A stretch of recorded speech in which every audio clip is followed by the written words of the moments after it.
Remnants, vestiges, embryos, and bad design. It makes a comparison with an early method of writing.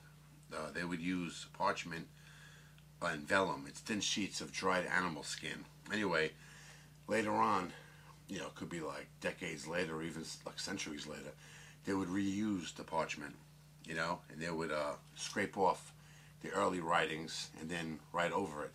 And modern technology can, like with x-ray scans and stuff like that, you can see the original text that was written the first time they used this parchment. They use the same technology in paintings too. Like some paintings, you look at it and it's one thing, and you look a layer below and it's a whole nother painting. There's some famous artist, his name escapes me now, but he used to do that with all his paintings. There was actually 3 paintings. There was one, then one covered it, and then the final work of art. But his name, if you know, please put in the comments what his name was. Like these ancient texts, organisms are palimpsests of history, evolutionary history. Within the bodies of animals and plants lie clues to their ancestry, clues that are testimony to evolution. And they are many. Hidden here are special features, vestigial organs, that make sense only as remnants of traits that were once useful in an ancestor. Sometimes we find atavisms, throwback traits produced by the occasional reawakening of ancestral traits that have long been silenced. The glossary in the back says, vestigial trait, a trait that is the evolutionary remnant of a feature once useful in an ancestral species, but that is no longer useful in the same way.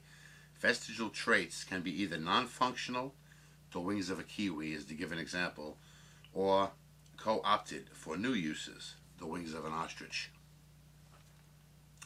With that example of the ostrich, its wings, it doesn't fly, but uses the wings for balance, to threaten enemies, for mating purposes.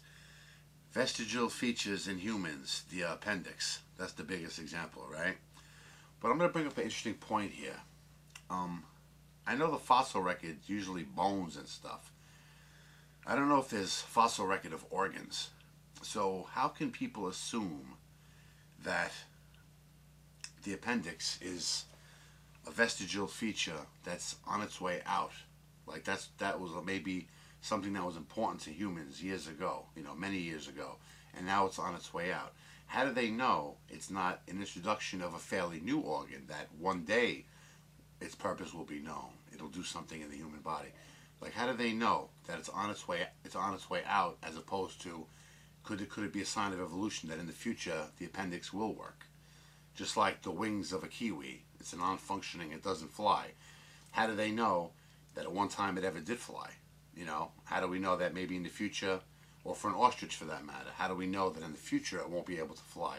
Like, how do they make the assumption that at one time it flew and now it doesn't fly no more?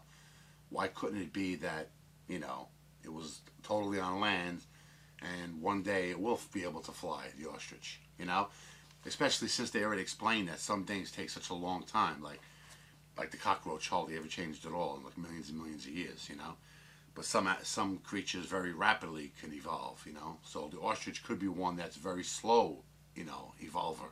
They're good on their feet. Maybe they don't need to fly. I don't know. But I'm just saying, how do they know? Or is it just assumed? Atavisms. Occasionally, an individual crops up with an anomaly that looks like the reappearance of an ancestral trait. A horse can be born with extra toes. A human baby with a tail.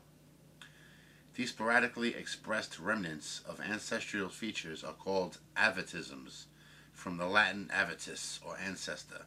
They differ from vestigial traits because they occur only occasionally rather than in every individual. And it goes on, modern horses which descend from smaller 5-toed ancestors show similar atavisms. The fossil record documents the gradual loss of toes over time, so that the modern horse, only the middle one, the hoof, remains. Later, however, the middle toe began to grow faster than the other two, which at birth are left as thin splint bones, along either side of the leg.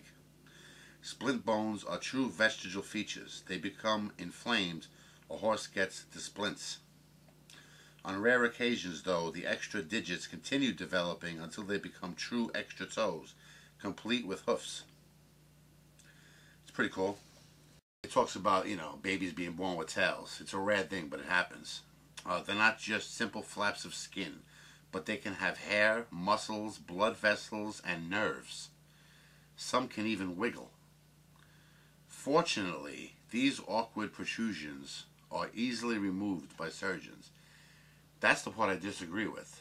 I don't know, if I had a kid with a tail, I can see if it was just, I guess some are born with just like flaps of skin hanging there. It really serves no purpose. But if it had muscles and hair on it and stuff, I don't know. That might be kind of cool to have like a tail. I don't know. There's worse things you could have. I mean, I'd rather have a tail than two heads or something. Dead genes. Atavisms and vestigial traits show us that when a trait is no longer used or becomes reduced, the genes that make it don't instantly disappear from the genome. Evolution stops their action by inactivating them, not snipping them out of the DNA. From this we can make a prediction. We expect to find in the genomes of many species silenced or dead genes, genes that were once useful but are no longer intact or expressed. In other words, they should be vestigial genes. In contrast, the idea that all species were created from scratch predicts that no such genes would exist, since there would be no common ancestor in which those genes were active. Another curious tale of dead genes involves our sense of smell, or rather our poor sense of smell, for humans are truly bad sniffers among land mammals. Nevertheless, we can still recognize more than 10,000 different odors. How can we accomplish such a feat? Until recently, this was a complete mystery. The answer lies in our DNA, in our many olfactory receptor or OR genes. I don't know how you can call humans bad sniffers if we're able to identify 10,000 smells. The OR story was worked out by Linda Buck and Richard Axel, who were awarded the Nobel Prize for this feat in 2004. Let's look at OR genes in a super sniffer, the mouse. Mice depend heavily on their sense of smell, not only to find food and avoid predators, but also to detect one another's pheromones. When I used to be an exterminator, the teacher, I think we went to school, the teacher used a phrase, I think he said kinetic sense, but don't hold me to that, I'm not sure if I'm using the right word. A mouse, their sense of smell is so powerful that make believe they leave the nest and they walk a certain path, along the wall, then they turn left here, then they turn right, then they go around the can, around the book. They could take a very intricate pattern, very slow, making sure they're safe, to get to the food source or whatever. But now let's make believe they're at the food source, and then like a cat comes in the room or a human or something startles them. They will, instead of running in a straight line back to the nest from whence they came, they will run back in the same exact path that they took. It's a kinetic sense. They know that that path is the safe way back. Palimpsests in embryos. Well before the time of Darwin, biologists were busy studying both embryology, that's how an animal develops, and comparative anatomy, the similarities and differences in the structure of different animals. Their work turned up many peculiarities that at the time didn't make sense. For example, all vertebrates begin development in the same way, looking rather like an embryonic fish. As development proceeds, different species begin to diverge, but in weird ways. Some blood vessels, nerves, and organs that were present in the embryos of all species at the start suddenly disappear.